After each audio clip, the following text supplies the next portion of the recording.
Bugungi darsimizda diod nimaligini bilib olamiz.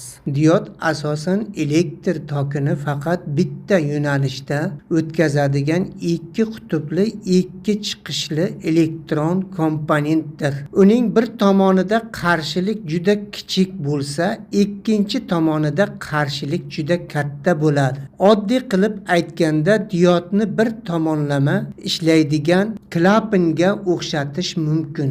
Qanday qilib suv klapani suvni bir tomonga o'tkazib, ikkinchi tomonga o'tkazmasa, diod ham elektr tokini shunday boshqaradi. Ushbu darsda biz diodning tuzilishi, ishlashi, prinsipi, turlari va qo'llanishi sohalarini ko'rib chiqamiz. Diod nima uchun kerak? Diodlar elektr zanjirlarini ortiqcha kuchlanishdan himoya qilish, o'zgaruvchan tokni AC o'zgarmas tokka DC ga aylantirish va turli elektron qurilmalarning ishlashini ta'minlash uchun ishlatiladi. Diodlar asosan ikki xil yarim o'tkazgich materialdan tayyorlanadi. Kremniy, silikon, Germaniya degan materiallardan. Diodlar tokni bir yo'nalishda o'tkazsa, ularning turlari va qo'llanishi sohalari bir-biridan farq qiladi.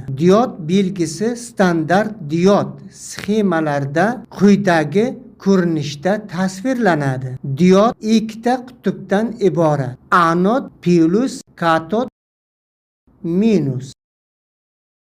Diodning uchli qismi, anodni tik chiziq bilan belgilangan qismi esa katodni anglatadi. Tokning an'anaviy yo'nalishi anoddan katod tomon bo'ladi. Diod tuzilishi: diod ikkita yarim o'tkazgich qatlamdan tashkil topgan. P turdagi yarim o'tkazgich, N turdagi yarim o'tkazgich. Agar anod kuchlanishi katod kuchlanishidan kattaroq bo'lsa, diod to'g'ri qutblangan deb hisoblanadi va tokni oson o'tkazadi. Aksincha, agar katod kuchlanishi anod kuchlanishidan yuqori bo'lsa, diod teskari qutblangan bo'ladi va tok o'tkazmaydi. Diod turlari: hozirgi kunda turli vazifalarni bajaruvchi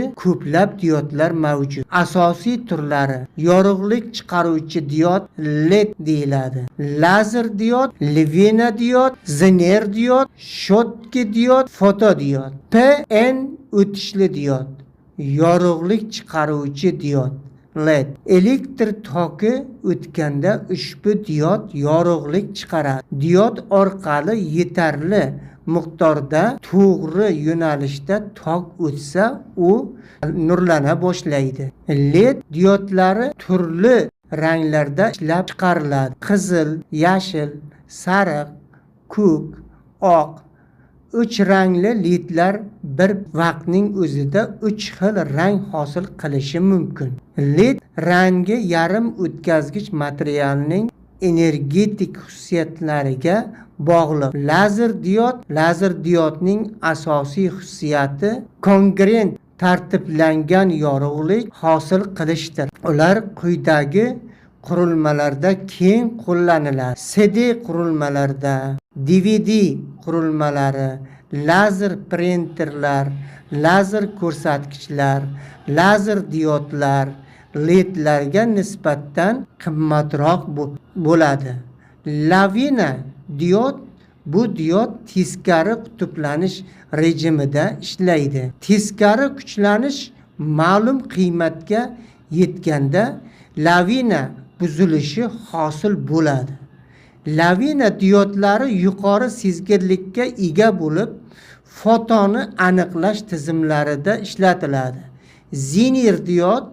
Zener diodi eng ko'p qo'llaniladigan diod turlaridan biri hisoblanadi. Uning asosiy vazifasi barqaror kuchlanish hosil qilish. Zener diodlar asosan teskari qutblanish rejimida ishlaydi. Quvvat manbalarida tayanch kuchlanish manbai sifatida keng qo'llaniladi. Shodki diodning asosiy vazifa kuchlanish tushuvining kichikligidir. Odatda unda kuchlanish tushuvi 0-15 volt, 0-4 voltgacha atrofida bo'ladi. Shuning uchun yuqori chastotali qurilmalarda va impulsli quvvat manbalarida keng ishlatiladi. Fotodiod yorug'lik ta'sirida hosil bo'lgan juda kichik toklarni aniqlay oladi. Qo'llanishi quyosh batareyalari, foto o'lchagichlar, yorug'lik sensorlari, optik qurilmalar. Fotodiodlar yorug'lik energiyasini elektr energiyasiga aylantirishi mumkin. PN o'tishli diod. Bu diodlar to'g'rilagich diodlar deb ham ataladi. Ular asosan o'zgaruvchan tokni o'zgarmas tokka aylantirish jarayonida ishlatiladi. PN diod 2 qatlamdan tashkil topgan. P turdagi yarim o'tkazgich, N turdagi yarim o'tkazgich. Bu 2 qatlam birlashganda PN o'tish hosil bo'ladi. PN diod tokni to'g'ri yo'nalishda o'tkazadi. Teskari yo'nalishda esa to'sib qo'yadi. Diodning xarakteristikalari. Diod 3 xil rejimda ishlaydi. Birinchi, to'g'ri qutblangan diod. Anodga musbat plus, katodga manfiy minus kuchlanish berilganda diod tok o'tkazadi. Kremniy diodlarda kuchlanish tushuvi taxminan 0.7 volt. Germaniy diodlarda esa 0.3 volt bo'ladi. Teskari qutblangan diod. Katodga musbat plus, anodga manfiy minus kuchlanish berilganda diod tok o'tkazmaydi. Faqat juda kichik teskari tok oqishi mumkin. Uchinchi, nol qutblanishi diod. Diodga hech qanday tashqi kuchlanish berilmagan holat nol qutblanishi deb ataladi. Diodning qo'llanishi sohalari. Diodlar quyidagi sohalarda keng qo'llaniladi. To'g'rilagich sxemalarida, kuchlanishni cheklash sxemalarida, kuchlanishni mahkamlash sxemalarida, mantiqiy elementlarda, teskari tokdan himoya qilish, impulsli quvvat manbalarida, sensor va avtomatika tizimlarida.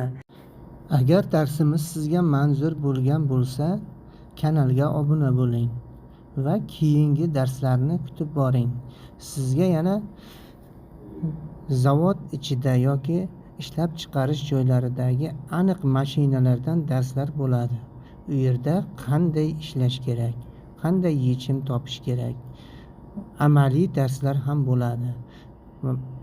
Mikroelektronika bo'yicha keng targ'ibda darslar ham bo'lib boradi. Obuna bo'ling va layk bosing.